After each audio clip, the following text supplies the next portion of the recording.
Selamat petang, salam sejahtera. Terima kasih karena bersama dengan saya di Nazilin Unity Channel.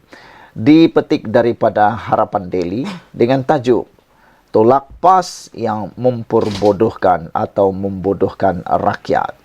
Ini gara-gara tindakan beberapa pemimpin PAS yang cuba menafikan atau cuba memutarbelit fakta tentang konsep Coldplay. Satu benda yang harus ditolak, satu benda yang harus kita tolak, kata laporan di Harapan Daily ini. Bila politikus memperbodoh atau membodohkan rakyat. Alasan majoriti ahli parlimen PAS untuk suruh boikot Coldplay adalah dua. Sebab Coldplay ini penyokong Zionis katanya. Ini saya hairan, kata penulis ini. Sumber mana mereka dapat? Haraka sendiri pernah buat liputan satu berita tahun 2011 yang Coldplay ini pro-Palestin. The Jerusalem Post, media Israel, pernah membantai Coldplay kerana mempromosikan musik video untuk Palestin. Kalau kita Google pun dalam 10 saat, kita dapat jumpa berita Coldplay ini sokong Palestin. Tak payah pergi jauh. Pakai sumber Haraka pun dah cukup, kata penulis ini. Jadi, mana datangnya hujah Coldplay sokong Israel ini? Orang Israel pun boikot Coldplay sebab sokong Palestin, katanya. Mungkin kalau penyokong yang jenis pajak otak, akan telan saja apa parti agama cakap. Tak kiralah benda tak betul atau fitnah. Tapi bagi pengundi yang bijak, kita semak fakta. Nampak sangat bid'ah mereka. Katanya, konsep Coldplay ini tak kesiankan saudara kita di Gaza. Mereka berduka, kita bergembira di konsep pula. Benarlah, tapi secara pilih-pilih. Punya banyak konsep 2-3 menjak ini dari artis antara bangsa dan tempatan.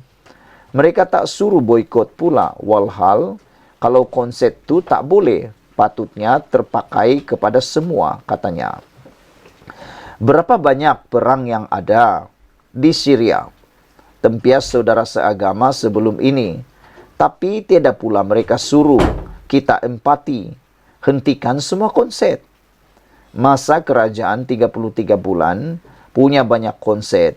Billie Eilish, Scott Cullum, Justin Bieber, dan Blackpink. Menteri ataupun ahli parlimen PAS, masa jadi kerajaan tak ada pula suruh, boikot dan cuba batalkan.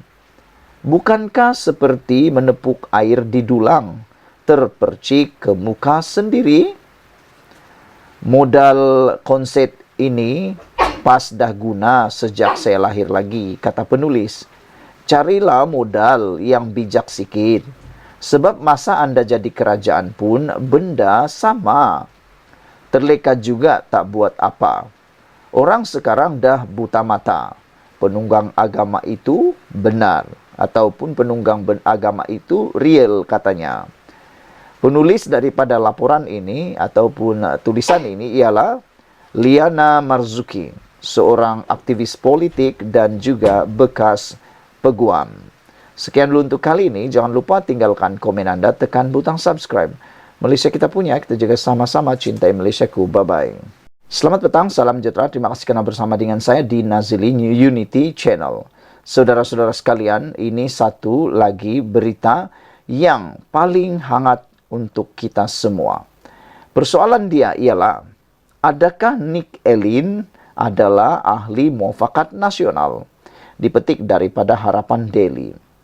Nick Elin Zuraina Nick Abdul Rashid yang memfailkan petisyen mencabar enakmen Kanun Jenayah Syariah Kelantan mengesahkan dia merupakan ahli muafakat nasional selepas sijil keahlian milik wanita itu tersebar di media sosial.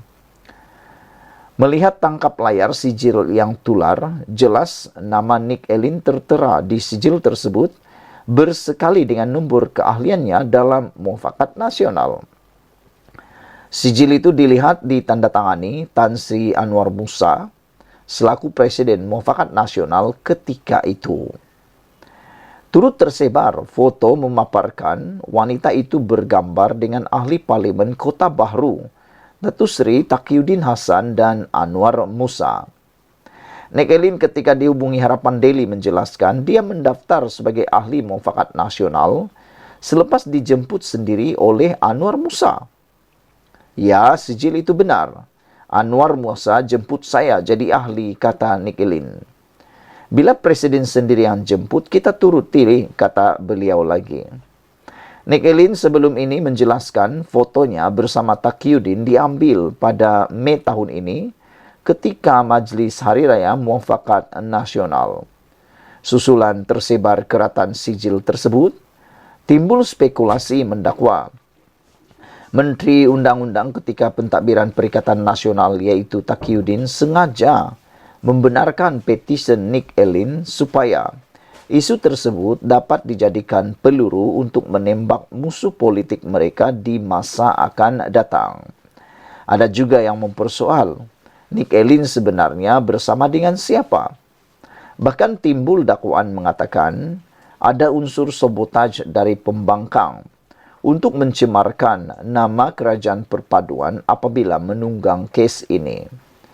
Untuk rekod, petisyen Nek Elin supaya Mahkamah Persekutuan membatalkan 20 seksyen kesalahan jenayah syariah dalam enakmen Kanun Jenayah Syariah 1 Kelantan 2019 dibuat semasa pemerintahan Perikatan Nasional tahun 2022.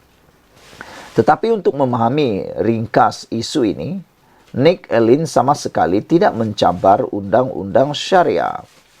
Tetapi ianya adalah kes yang mencabar keabsahan pindaan 20 enakmen Kanun Jenayah Syariah 1 Kelantan yang digubal pada tahun 2019. Ianya adalah kerana 20 pindaan tersebut bertindih dengan undang-undang Kanun Keseksaan di peringkat persekutuan. Ia juga berkaitan kompetensi Dun Kelantan dalam menggubal undang-undang.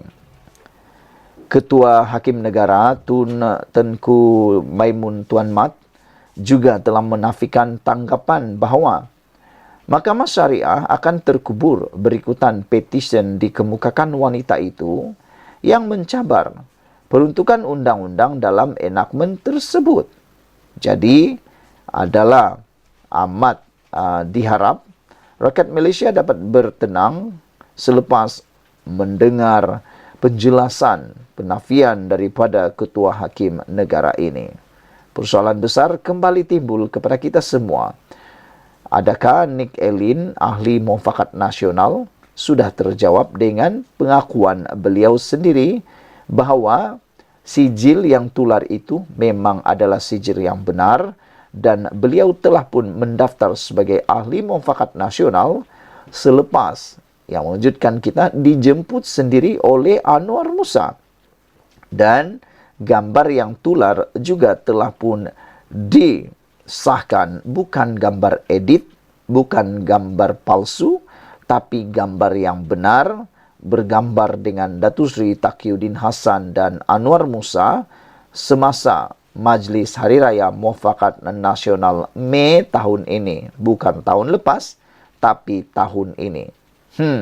Jadi, timbul spekulasi mendakwa Menteri Undang-Undang ketika pentadbiran Perikatan Nasional yaitu Taqiyuddin sengaja membenarkan petisyen Nek Elin supaya isu tersebut dapat dijadikan peluru untuk menembak musuh politik mereka di masa akan datang. Sekian dulu untuk kali ini. Jangan lupa tinggalkan komen Anda, share video ini. Kita jumpa lagi. Bye-bye.